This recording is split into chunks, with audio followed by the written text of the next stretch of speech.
जो मूल था वो तो कल हो गया। जी टीका से आज करते हैं सारी सूक्ष्म सृष्टि की अपंचीकृत भूत रूपता। संपूर्ण जो सूक्ष्म सृष्टि है वो पहले भी बताया था किन भूतों से बनी है। अपंचीकृत पंच महाभूतों से बनी है, जी तो उसी को बता रहे हैं। ये लय चिंतन का ही जो है तरीका क्या है, लय चिंतन कैसे करना है उसको बता रहे हैं संक्षेप से। स्थूल ब्रह्मांड सारा पंचीकृत भूतन का कार्य है। ये तो पहले पता चल गया ना, पीछे बताए हैं। जी तो स्थूल जितना ब्रह्मांड है वो किससे बना है? पंचीकृत पंच महाभूतों से। पंचीकरण पीछे बता के आए हैं। तो जिन भूतों का पंचीकरण हो चुका है उससे बना है स्थूल ब्रह्मांड। तो जिन भूतों का पंचीकरण नहीं हुआ, अपंचीकृत हैं, सूक्ष्म भूत हैं, उससे बनी है सूक्ष्म सृष्टि। तो ये बता दिया कि स्थूल ब्रह्मांड सारा पंचीकृत पंचभूतों का कार्य है। तहाँ जो पृथ्वी का कार्य सो पृथ्वी स्वरूप और जल का कार्य जल स्वरूप, या रीति से जहाँ भूतन का जो कार्य सो ता का ही स्वरूप है। इस रीति से सारा स्थूल ब्रह्मांड पंचीकृत पंच भूत स्वरूप है। जो जिससे बना है वो उसका रूप होता है। जैसे कल बता गए थे, मूल में बताया था ना, भाई घड़ा मिट्टी से बना है तो मिट्टी का ही रूप है। उसी प्रकार जो पदार्थ जिस भूत से बना है वो उसका ही रूप है। यह लय चिंतन का पीछे बता गए थे। लय चिंतन किसको कहते हैं? कार्य को कारण रूप मानना, यही लय चिंतन है। मूल में बताया था ना, कार्य को कारण रूप मानना ही लय चिंतन है। जैसे बताया था कि मिट्टी का कार्य है घट, तो घट क्या है? मिट्टी रूप है। जैसे कड़ा है, शाप है, मुंदरी है, हार है, सब किससे बना है? सोने से। तो किसका रूप है? सोने का रूप। उसी प्रकार ये लय चिंतन है पूरा। ये स्थूल ब्रह्मांड का बता दिया। तो ऐसे पंचीकृत भूत भी अपंचीकृत भूतन के कार्य हैं। पंचीकृत भूत कहाँ से बने? अपंचीकृत पंच महाभूतों से। तो किसके कार्य हुए? अपंचीकृत भूतों के कार्य हुए। यहाँ ते अपंचीकृत स्वरूप ही पंचीकृत हैं, भिन्न नहीं। वो भी उसी का रूप हो गया ना। अंतःकरण आदिक सूक्ष्म सृष्टि भी अपंचीकृत भूतन का कार्य होने ते अपंचीकृत स्वरूप ही है। अंतःकरण है, प्राण है, कर्म इंद्रिय है, ज्ञान इंद्रिय है, सब क्या है? अपंचीकृत भूतन का कार्य है। तो क्या हुए? अपंचीकृत भूत स्वरूप ही हुए ना। तो लय होती जा रही है ना। पूरा सूक्ष्म जितना सृष्टि से सब कहाँ चलेगी? अपंचीकृत भूतों में। और पंचीकृत भूत कहाँ चले गए? अपंचीकृत भूतों में। तो अब सूक्ष्म भूत ही बचे ना, 5 सूक्ष्म भूत। बाकी सारी सृष्टि उसी में लय हो गई। अंतःकरण सारे भूतन के सत्व गुण के कार्य हैं। ये पहले बता के आ चुके हैं। यहाँ ते सत्व गुण स्वरूप हैं। अंतःकरण पहले बताया था कि 5 भूतों के सत्वंश से मिलके बना हुआ है, इसलिए वो क्या है? सत्स्वरूप है, सत्वगुण स्वरूप हुआ। भूतन के रजोगुण अंश के कार्य क्या है? प्राण। तो क्या हुए? रजोगुण स्वरूप। गुदादि इंद्रिय पृथ्वी के रजोगुण अंश का कार्य सो पृथ्वी का रजोगुण स्वरूप है। जो कर्म इंद्रिय हैं 5, वो 5 भूतों के अकेले अकेले के रजोवंश से बने हैं। तो क्या हुआ? रजोगुण स्वरूप हो गए। तो सतो रजो तमो आ गया कि नहीं? घ्राणाद्रिय पृथ्वी के सत्वगुण का कार्य सो सत्वगुण स्वरूप है। घ्राणादि से लेना है ज्ञान इंद्रिय। ज्ञान इंद्रिय 5 भूतों के अकेले अकेले के सत्वंश से बने हैं। तो क्या हुआ? सत्वगुण स्वरूप हो गए। ऐसे रसना और उपस्थ जल के सत्वगुण रजोगुण स्वरूप, नेत्र और पाद तेज के सत्वगुण रजोगुण स्वरूप, कर्मेंद्रिय रजोगुण स्वरूप और ज्ञानेंद्रिय सत्वगुण स्वरूप। एक मतलब तत्व से 2 इंद्रिय बने हैं ना। एक उसके रजोवंश से, एक उसके नहीं सत्वंश से। त्वक और पानी वायु के सत्वगुण रजोगुण स्वरूप, श्रोत्र और वाक आकाश के सत्वगुण रजोगुण स्वरूप। ये तो याद ही करने पड़ेंगे आपको। कैसा भूत से कौन 2 इंद्रिय बने हैं? भूत के सत्वंश से कौन इंद्रिय बना है? रजोवंश से कौन? में बता दिया, यह सब बता तो दिया है, लेकिन इसको कंठ करना पड़ेगा। जब तक दिमाग में घूमते नहीं ना, कोई पूछे आपको पंच ज्ञान इंद्रिय किस भूत से कौन सा इंद्रिय बना है, तो तुरंत आपके आंखों में हाथों में गिने होने चाहिए। किस भूत से, दोनों दो दो इंद्रिय, कौन कौन इंद्रिय बने हैं, ये भी याद होना चाहिए। जी, श्रोत्र और वाक, ये भी आ गया। या रीति से सारी सूक्ष्म सृष्टि अपंचीकृत भूत स्वरूप है। ये लय चिंतन हो गया ना, सारी सृष्टि कहाँ चले जाएगी, पंचीकृत अपंचीकृत पंच महाभूत स्वरूप हो जाएगी। सर्व अनात्म पदार्थ का क्रम से ब्रह्म विषय लय चिंतन। अब इसको ब्रह्म में ले जाना है सबको, लय करते हुए पहले तो लय करके सबको चले गए कहाँ, में ले आए। अपंचीकृत पंचाभूत में। अब अपंचीकृत भूत को लेकर के जाना है ब्रह्म में, वहां सारी सृष्टि वहां लेके जानी है। कैसे लेके जानी है, यह चिंतन करके अपंचीकृत भूतन का भी लय चिंतन करे। कैसे करे, पृथ्वी जल का कार्य है, जाते स्वरूप है, जल स्वरूप है। तेज का कार्य जल तेज स्वरूप है। तेज वायु का कार्य होने से वायु स्वरूप है।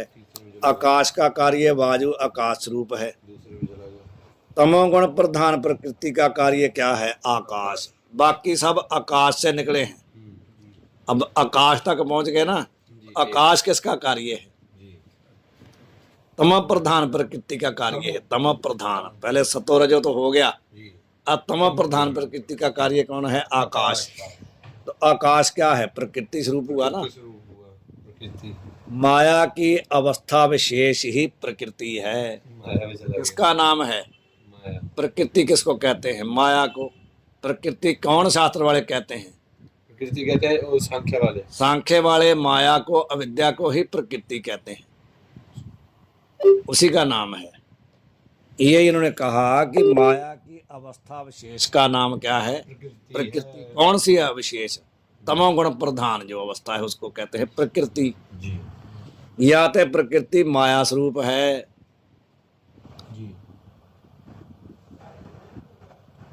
एक वस्तु के प्रधान प्रकृति, माया, अविद्या, अज्ञान, शक्ति, ये नाम है, एक ही के नाम है। शिव सकता आप उपाय के करता अर्थ। माया का नाम आ गया क्या, कहते हैं पृथ्वी किसका कार्य है, जल का। पृथ्वी कहाँ से बनी है, जल से। तो पृथ्वी किस में जाएगी, जब लय होगा। लय का जब प्रलय आएगी तो क्या होगा, जब मानो प्रलय होगी संसार की तो क्या होगा। सबसे पहले पृथ्वी है ना, ये कहाँ जाएगी, प्रलय में इतना जल आता है कि कुछ नहीं बचता, सब जल में चला जाता है। इतना जल होता है संसार में, जब प्रलय आती है जल ही समेट लेता है सबको। पृथ्वी को जल ने समेट लिया, तो जल को कौन समेटेगा, अग्नि, बनाई अग्नि से है। अग्नि को कौन समेटेगी, हवा, हवा को कौन समेटेगा, आकाश।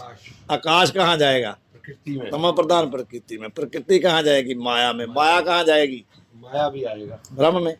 माया भी, हाँ जी, समझ आ गई बापियों, अब तो आगे समझना। कहते हैं भी एक ही वस्तु के ये क्या है, 6 नाम है। प्रधान और प्रकृति कौन बोलते हैं, सांख्य वाले। बाकी नाम सब वेदांतियों के हैं। सांख्य वाले क्या बोलते हैं, प्रधान भी बोलते हैं, प्रकृति भी बोलते हैं, मीमांसा वाले बोलते हैं।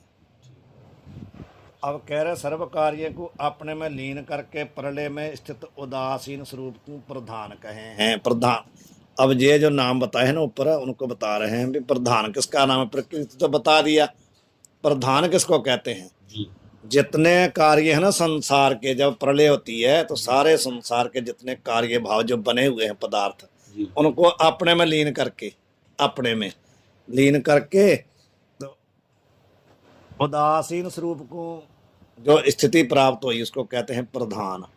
सभी संसार के कार्यों को अपने में समेट के उदासीन स्वरूप को प्राप्त हुई अवस्था विशेष का नाम है प्रधान। जैसे देश कालादिक सामग्री बिना धुरघट पदार्थ की इंद्रजाल से उत्पत्ति होवे है। इंद्रजाल क्या है, मदारी की जो माया है, मदारी इंद्रजाल कहते हैं उसी को।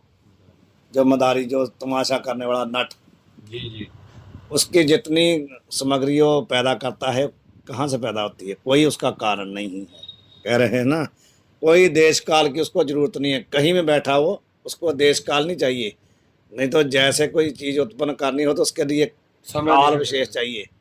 कि इस काल में इस देश में यहाँ पर ही ये उत्पन्न हो सकता है, लेकिन मदारी जो है ना उसको कोई मतलब नहीं, जी जी कहीं में वो बैठा हो, कोई भी समय चल रहा हो। वही अपना खेल प्रकट अब करते यदि हमने मतलब गेहूं उत्पन्न करना है तो गेहूं आजकल नहीं उत्पन्न होगा ना, गेहूं का समय है, ऋतु है उसकी, उसी ऋतु में होगा। अभी धान लगाना तो धान इसी ऋतु में होगा, और उसके लिए समय भी अनुकूल चाहिए, उसके लिए ऋतु भी चाहिए। लेकिन कहते हैं जैसे देश काल आदि की सामग्री बिना दुर्घट पदार्थ की, जो नहीं घट सकता, जो घट नहीं सकता, बढ़ नहीं सकता, उसकी उत्पत्ति हो जाती ना इंद्रजाल से। तहाँ इंद्रजाल को माया कहे हैं, क्या बोलते हैं, उसी को बोलते हैं माया। तैसे असंग अद्वितीय ब्रह्म में इच्छादक दुर्घट है, तिनको करे हैं। जो असंग है, अद्वितीय ब्रह्म है, उसमें इच्छा हो नहीं सकती, लेकिन जो उसके अंदर भी इच्छा पैदा कर देती है उसको कहते हैं दुर्घट। दुर्घट कहा ना, तैसे जैसे कहते हैं इंद्रजाल की जो सभी कार्य हैं बिना देश काल के उत्पन्न हो जाने, बिना सामग्री के, उसी प्रकार जो असंग है, अद्वितीय ब्रह्म है, उसमें इच्छादिक दुर्घट हैं, तिनको करे हैं, उसको क्या कहते हैं, माया। ब्रह्म में कोई भी संकल्प नहीं है, लेकिन उसमें संकल्प पैदा जो कर दे उसको कहते हैं माया। अघटना घटपटियसी इति माया, अघटना घटपटियसी इति माया, ऐसा बोलते हैं। अघटना घटपटियसी, अघटना जो नहीं घट सकता उसको घटाने में जो चतुर है उसको कहते हैं माया। अघटना घटपटियसी, अघटना घाट पटियसी इति माया। अघटना का अर्थ है जो हो नहीं सकता, जो असंभव है, उसको घटाने में जो सक्षम है, चतुर है। पटियसी का क्या था, पटु, चतुर। जो नहीं हो सकता, जो असंभव है, उसको भी जो संभव करने में सक्षम है, उसको कहते हैं माया। वो ही उसका अर्थ है, वो जो मैं कहा था आपको, वंश को पूत बियाहन चाया छोने मंडप छाए। उसमें जितना कुछ है वो हो सकता है क्या, फिर रबाबी बल्द पकावच कौआ ताल बजावे, ऐसा हो सकता है कभी? कौआ ताल बजा सकता है कभी भी? मतलब जो बंदे का पुत्र है ब्याह करने जा सकता है, लेकिन कहते हैं उसको भी जो कर देती है वो माया है। वहां पर भी वही स्वरूप है, माया का स्वरूप वहां बताया कि ये कुछ हो नहीं सकता, लेकिन ये कर दे जो, उसको कहते हैं माया। माया का स्वरूप है वो। जैसे देखो ये बात उसी को पता चलता है जो दोनों में है, एक को जो होगा उसको नहीं पता चलेगा, जो दोनों में प्रंगत है, जिसको पता है ये कहाँ लगेगी वहां लगाएगा तुरंत। जो एक का ज्ञानी है वो लगा नहीं पाएगा, जिसको एक ही विषय का मालूम है, जहाँ तो ये वाला पढ़ा है उधर का नहीं पढ़ा तो उसको नहीं मालूम, उधर का पढ़ा है उसको ये नहीं मालूम तो वो नहीं लगा पाएगा। जिसको दोनों मालूम है वो घटाएगा किसको कहाँ लगाना है। माया का अर्थ तो वहां किया है, लेकिन कहाँ से आया अर्थ ये थोड़ी पता हमारे को। टीका पढ़ के पता चल जाएगा ये माया का स्वरूप है, लेकिन माया किसको कहते हैं वो यहाँ पता चलेगा, वहां नहीं लगेगा। वो तो माया के उदाहरण है, स्वरूप नहीं है। वो तो माया के उदाहरण प्रकार बताए हैं भी ऐसी ऐसी माया हो सकती है, लेकिन माया कहते किसको है, अघटना घटपटियसी, उसको कहते हैं माया। ये कहते हैं कि जो असंग है, अद्वितीय ब्रह्म है, उसमें इच्छादक दुर्घट है, नहीं घट सकती, उसको भी जो घटा दे उसको कहते हैं माया। स्वरूप को आच्छादन करे जाते अज्ञान कहे हैं। छह जो नाम पीछे बता के, छह का केले केले का पदकृत कर रहे हैं। प्रधान किसको कहते हैं, माया किसको कहते हैं, दुर्घट किसको कहते हैं, अज्ञान किसको कहते हैं। तो जो कहते हैं स्वरूप को आच्छादन करती है शक्ति, उसको कहते हैं अज्ञान। ब्रह्म विद्या ते नाश होवे है जाते कहते हैं अविद्या। जो विद्या से निवृत्त हो जाए उसको कहते हैं अविद्या। समझ गए? स्वतंत्र कदे भी रहे नहीं, किंतु चेतन के आसत ही रहे हैं याते शक्ति कहे हैं। शक्ति हमेशा ही शक्ता के अधीन होती है, समझ गए? शक्ति बिना शक्ता के रह नहीं सकती। जब तक शक्ता है तभी तक शक्ति है, जब तक शक्ति है तभी तक शक्ता है। प्रवते जन जन जय जनते स्वामी, यदि जन है तो उसका नाम स्वामी है, यदि सेवक नहीं है तो स्वामी कौन कहेगा, कोई कहेगा ही नहीं। इसी प्रकार शक्ति और शक्ता दोनों अभेद होते हैं, दो नहीं होते हैं, एक ही होते हैं, जो भी बात है, एक ही होते हैं वो। शक्ति और शक्ता में कोई भेद नहीं होता है। और शक्ति का कोई भी नाम हो सकता है। यहाँ जिसने पढ़ लिया वो कहीं भी पर शंका नहीं कहेगा, वो ये नहीं कहेगा भी यहाँ स्यारी नहीं लगानी चाहिए, कालिका नहीं करना चाहिए, वो नहीं कहेगा। महाकाल, काल का आराध्य वो नहीं कहेगा वहां पर अर्थ करने के समय, वो अर्थ ये करेगा कि कालिका ही लिखो। यहाँ काल का क्यों कहते हो, काल का कह करके उसकी शंका समाधान थोड़ी हुआ। तो वहां ऐसा लिखना चाहिए, महाकाल, काल का शब्द तो है कालिका, और अर्थ करने वाले जो कहते हैं भी ऐसा लिखना चाहिए था, महाकाल, काल का आराधी। काल का आराधी परमात्मा का आराधी है, शक्ति का आराधी नहीं है। कौन करता है, जिसको मालूम नहीं है शक्ति कहते किसको है। समझाई ना। जो स्वतंत्र नहीं रह सकती, चेतन की आश्रित रहती, उसको कहते हैं शक्ति। तो वहां कौन सी शक्ति है जिसका आराधन किया था, कौन सी है? जिस शक्ति को आश्रित करके वो सरगुण बना है, सगुण बना है। समझ गए? जिस शक्ति को आश्रित करके वो ईश्वर नाम कहा रहा है, उसकी उपासना की है, निराकार की नहीं की। निराकार की उपासना हो ही नहीं सकती, निराकार तो अपना स्वरूप है। तो जितने भी नाम है सर्वगुण शक्ति युक्त की ही उपासना होती है, शक्ति युक्त को ही ईश्वर कहते हैं। अकेले को ईश्वर नाम ही नहीं होगा, उसका हो ही नहीं, नाम ही नहीं होगा। गौर ईश्वर, गौर गोरख, ब्रह्मा गौर, पार्वती, पार्वती। तो शिव है ना, शिव। पहले भी मैं एक बात कही थी, एक बार ये भी बात पहले भी कही थी, शिव है। तो शिव क्या है? ईश्वर। महादेव को कहते सदा शिव। वो शिव क्या है? ईश्वर। क्यों ईश्वर है? उसके ऊपर इकार लगी है, इकार हटा दो तो क्या हो जाएगा? शव। तो शव क्या होता है? निर्गुण, मुर्दा, कुछ नहीं करता वो। ई के कारण ही वो शिव है, ई हटा दो तो शव है, भाव निर्गुण है, कुछ नहीं करेगा ना, मुर्दा कुछ नहीं करता। वो वहां पर ईकार की ही कृपा है, ई कारण ही वो ईश्वर है, गुरु है, ब्रह्मा है, सब कुछ है। जब उसके साथ पार्वती माई है ना, तभी वो गौर ईश्वर, गौर गोरख ब्रह्मा है। यदि पार्वती माई हट जाए तो कुछ भी नहीं हो। पार्वती माई की ही कृपा है सब। यानी वो सारा भाव शक्ति का ही वहां खेल है, उसने कुछ किया ही नहीं, वो कुछ बना ही नहीं है। शक्ति हट जाए तो मुर्दा है, वो शव है। समझ आई? इसलिए महादेव को कहते सदा शिव। निरंकार का चिंतन है पेव। जो ईकार वहां से हटाएगा वही निरंकार का भेद जानेगा ना। तो ई हटा दो तो क्या है? निरंकार है। तो ई लगा दो तो शिव है, भाव ईश्वर है। शिव का अर्थ शिव जी नहीं है वहां पर, इसलिए तो भ्रांति पर डालती है। वहां शिव का अर्थ शिव जी नहीं है, शिव का अर्थ है ईश्वर। उसको ईश्वर मानते हैं, उसी को कहते हैं यही सब कुछ है। लेकिन वो नहीं ऐसा, वो तो ई लगने के कारण, शक्ति के कारण वो शिव बना हुआ है। वैसे शिव नहीं है, वैसे तो शव है। वैसे तो क्या है? वो शव है। एक शिव जी की आपने फोटो भी देखी होगी, उसके ऊपर खड़ी है काली, नीचे है ना वो, उसके ऊपर खड़ी नहीं है क्या? नीचे दबा के खड़ी है उसको। भाव शक्ति का ही, जितना संसार है शक्ति का ही पैदा किया हुआ है, ईश्वर ने कुछ नहीं किया। यही तो कहा भी ईश्वर के साथ संयुक्त होती तो उसमें भी इच्छा पैदा कर देती है कि एको हम बहुश्याम। कैसी इच्छा प्रकट कर दी है उसके अंदर, संकल्प कैसा?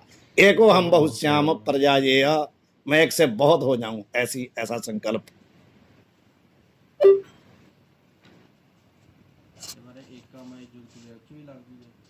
उसमें भी लगेगा, उसमें भी यही लगेगा। वो तो पहले कई बार मैं बताया ही आपको। मायाम तू प्रकृतिम विद्याद माइनम तू महेश्वरम, श्रुति है काठोपनिषद की। मायाम तू प्रकृतिम विद्यात, माया क्या है? प्रकृति। माइनम तू महेश्वरम, माइनम, माइनम चलेगा महाराज, माइनम हलंत के एक, हलंत में जब चलेगा तो माइनम, पहले माइनम आएगा उसके बाद माई आएगा। समझ गए? माइनम का जब उसको एक वचन आएगा तो उसका नाम ही हट जाएगा। जैसे भगवती, पहले क्या था? भगवान था ना, जी भगवान था पहले। तो भगवान का क्या बन गया? भगवती। तो माइनम का क्या बन गया? माई। तो वहां पर कहा मायाम तु प्रकृतिम विद्याद माइनम तु महेश्वरम। माया प्रकृति है, प्रकृति के साथ सबल होने से उसका नाम है माई, ईश्वर।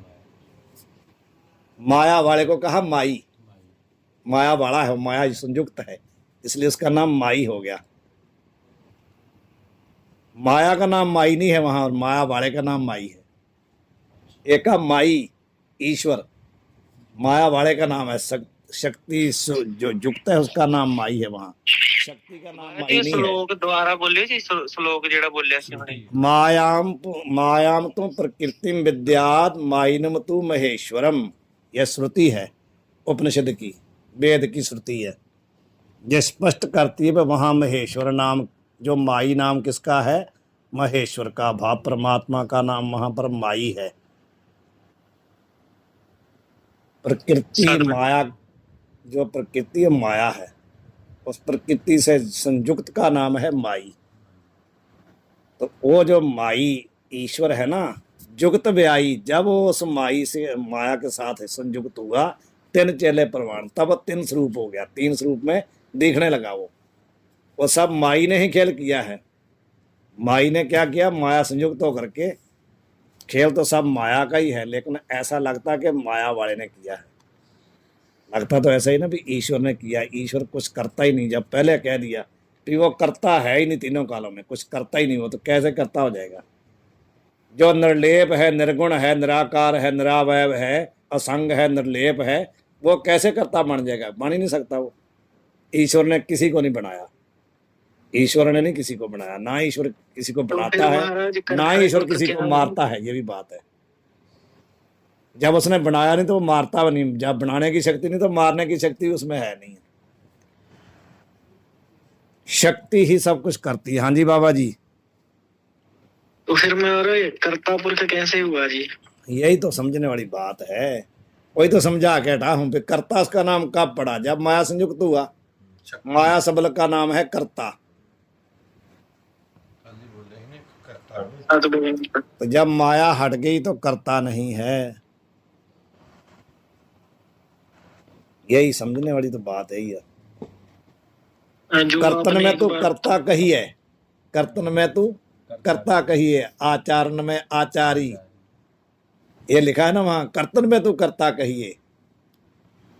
जो संसार के लोग हैं ना, जो संसार की सृष्टि है, उसमें जितने कर्ता, उसमें तू, तेरे को कर्ता कहा जाता है, तू ही बरत रहा है ना उसमें सब में। स्पष्ट तो किसी शब्द से भी कर लो आप, सहजता व नयन। कर्ता कैसे है? सहजता व नयन करता है ना, नन नयन है तो है को करता नहीं है। सहस पद विमल नान एक पद, सहस पद विमल नान एक पद, सभी तेरे ही पाद है। लेकिन यहीं पर थोड़ी देर में आएगा, तो बिना पाँव के चलता है, बिना आंखों से देखता है, बिना कानों से सुनता है। तो यही समझने की बात है। चलो जी, इस रीति से प्रकृति आदिक प्रधान के ही भेद हैं, या ते प्रधान रूप है। जो प्रधान, शुरू में फिर बात वही आ गई, प्रधान किसको कहा था? जो सभी कार्यों को अपने में लीन करके उदासीन स्वरूप में स्थिति है, उसको बोलते हैं प्रधान। तो ये सभी जितने बताए कहते हैं सब किस में रहते हैं? प्रधान में, इसलिए प्रधान स्वरूप है। सो प्रधान ब्रह्म चेतन की शक्ति है। प्रधान किसका नाम है? जो ब्रह्म चेतन की शक्ति है। जैसे बताते हैं पुरुष में सामर्थ्य रूप शक्ति पुरुष से भिन्न नहीं। जो अपने में समर्थ है वो अपने से भिन्न है क्या? हमारा स्वरूप ही तो है समर्थ, और क्या है? अलग करके कोई दिखा सकता है कि कौन समर्थ है? कुछ नहीं। शक्ति के कोई ला करके कहां दिखाएगा? शक्ति और शक्ता दोनों एक होते हैं। इसका बहुत बार गुरु ग्रंथ साहब में बहुत बार उल्लेख है, अलग अलग जगह शिव और शक्ति का। तो कहते हैं तैसे चेतन में प्रधान रूप शक्ति ब्रह्म चेतन से भिन्न नहीं। उसकी टीका देखो आप नीचे, पहले टीका देखो आप। टीका क्या, उसकी टिप्पणी, टीका नहीं, टीका तो हमने पढ़ लिया, टिप्पणी देखो ये जो लिखा ना ऊपर, भिन्न नहीं कहा ना, तैसे चेतन में प्रधान रूप शक्ति ब्रह्म चेतन से भिन्न नहीं, भिन्न के ऊपर टिप्पणी लिखी है, कैसे भिन्न नहीं है। यद्यपि ब्रह्म की शक्ति ब्रह्म से भिन्न कहें तो अद्वैत श्रुति से विरोध होवेगा। यदि कहेंगे कि ब्रह्म की शक्ति उससे अलग है तो श्रुति के साथ विरोध हो जाएगा। और अभिन्न कहें ताकू ब्रह्म स्वरूप होने ते ब्रह्म से भिन्नता का शक्ति नाम से कथन व्यर्थ होवेगा, दोनों ही दोष आएंगे। यदि उसको कहते हैं कि भिन्न कहते हैं तो अद्वैत श्रुति से विरोध होता है, तो यदि कहते हैं कि अभिन्न है तो फिर उसका अलग से उल्लेख क्यों किया, फिर तो एक ही कह दो, या ब्रह्म कह दो या शक्ति कह दो, कहते दोनों आपने कही क्यों। यदि भिन्न कहते तो श्रुति से विरोध होता है, यदि अभिन्न कहते हैं तो दो बार कहना नहीं चाहिए, एक ही बात कहनी चाहिए। ये शंका उठाई है। या तो शक्ति को ब्रह्म से भेद अभेद दोनों कहने होंगे तो फिर कहना क्या पड़ेगा, शक्ति ब्रह्म से भेद भी है अभेद भी है, दोनों बात कहने पड़ेगी ना जी। और अभेद भेद अभेद दोनों धर्म तम प्रकाश की न्यायी एक आश्रय विषय रहे नहीं। भेद और अभेद एक जगह कैसे रहेंगे दोनों, जैसे अंधेरा और प्रकाश एक जगह नहीं रहते जी। यदि कहो भी भेद अभेद दोनों ही हैं तो फिर कहते एक में दोनों कैसे रहेंगे, जहाँ भेद रहेगा जहाँ अभेद रहेगा, सभी दोष आएंगे कि नहीं आएंगे। परंतु शक्ति का ब्रह्म के साथ रज्जु से सर्प के संबंध की न्याय कल्पित भेद और वास्तव अभेद, समझाई। कल्पित भेद है और कल्पित भेद है, यथार्थ अभेद है। देखने को हमारे को तो लगता रहे जैसे रज्जु में सर्प है, तब तक है जब तक भ्रांति है। हमारे को जब तक भ्रांति है तो शक्ति अलग दिखते है, शक्ता अलग दिखता है। जब हमारी भ्रांति खत्म हो गई तो फिर शक्ता शक्ति दोनों एक हो गए, वहाँ से स्पष्ट हो गया, वहाँ से स्पष्ट हुआ। उसी जो बात वहाँ चली थी हेमकुंटवाड़ी, पहले अलग था कि नहीं, हमारे के तो पहले अलग था जब मैं आराधना करने लगा था, अब नहीं है। द्वैत एक रूप हो गए हो, अब शक्ता शक्ति दोनों एक हो गए हैं, मैं उनके साथ ही मिल गया हूँ। पहले मैं अलग करके ही उपासना करनी शुरू की थी कि नहीं, पहले जब उपासना की तब थोड़ी एक थे। अब कहते हैं द्वैत एक रूप हो गए हो, अब नहीं है। शक्ति शक्ता का भेद अब नहीं रहा मेरे में, अब मैं उपासक का रूप हो गया हूँ, उपास्य का रूप हो गया हूँ। पहले दोनों अलग अलग थे, जब मैं उपासना करनी शुरू की तो अलग अलग थे। शक्ति के युक्त था ना, तभी मैं उसकी उपासना करी तो शक्ति बड़ा है। अब कहते कोई भेद नहीं रहा, अब श्रुति रही प्रभ चुभी रही श्रुति प्रभ चरणन में।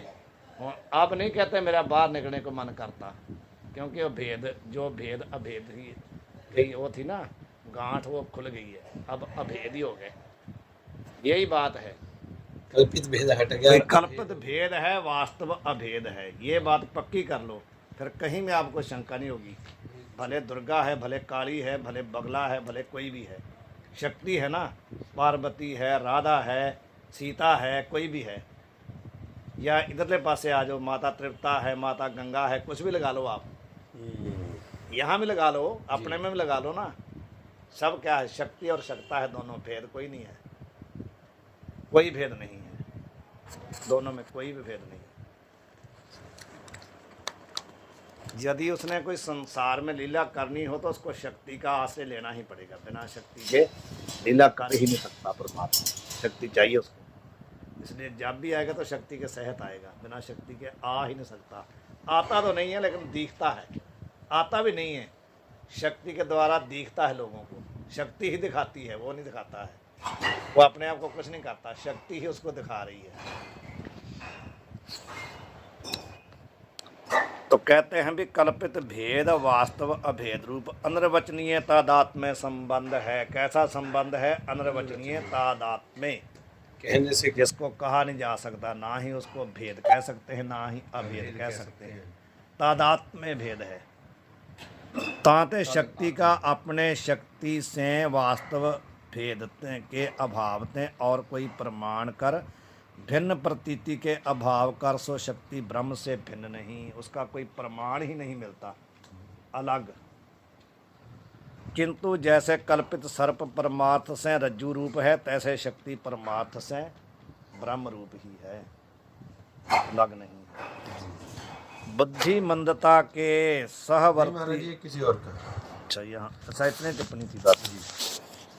तो या प्रकार से तैं सर्व अनात्म पदार्थन का ब्रह्म विषय लय चिंतन करके सो अद्वय ब्रह्म मैं हूँ जह चिंतन करे। कहते ऐ शिष्य ऐसा तू कह कि सो ब्रह्म मैं हूँ।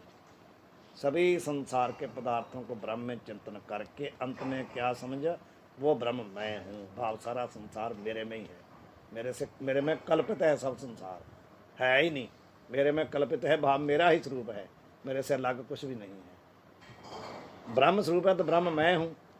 सारा संसार ब्रह्म स्वरूप है तो ब्रह्म मैं हूँ, तो मेरे से अलग कुछ भी नहीं है।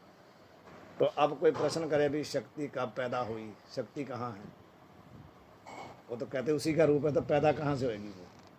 इसलिए कहा ब्रह्म भी अनादि, शक्ति भी अनादि। हाँ जी, दोनों कह रहे हैं। ब्रह्म भी अनादि, माया भी अनादि। बस ये है कि माया ज्ञान के द्वारा निवृत्त हो जाती है, लेकिन वो निवृत्त नहीं होता, वो जैसा है वैसा ही रहेगा।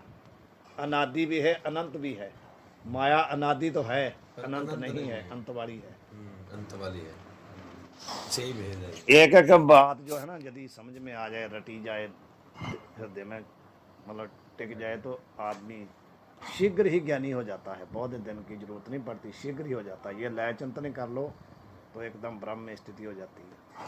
और कहीं भी आपको भिन्नता दिखेगी नहीं, कहीं भी आपको शंका होगी नहीं, द्वैत दिखेगा नहीं कहीं भी। मंदिर में चले जाओ, मस्जिद में चले जाओ, कहीं भी चले जाओ, आपको द्वैत नहीं कहीं भी दिखेगा। सब में अपना ही दर्शन होगा, मैं ही हूँ, मेरे से तो कुछ है ही नहीं। यहाँ कुछ नहीं है, भिन्नता केवल व्यवहार की है, व्यवहार की भिन्नता है, वास्तव कुछ नहीं है। वास्तव तो अभेद है। कहीं भी किसी का भी दर्शन कर लो, उसमें अपना ही दर्शन होना चाहिए और किसी का नहीं होना चाहिए। बाबा जी मस्कीन जी इस गलती बहुत प्रौढ़ता करते हैं। बिल्कुल, देखो महाराज इसमें स्पष्ट कर दिया। उन्होंने चिंतन किया हुआ था ना महाराज, चिंतन किया था, बड़े महापुरुषों के साथ रहे हैं। उसका हमारे बहुत था। छोड़ दें यहाँ पर जी। वाहिगुरु जी का खालसा, वाहिगुरु जी की फतेह। आगे वाहिगुरु जी आगे प्रकरण बदलेगा, अंगरा उपासना आगे आ रही है।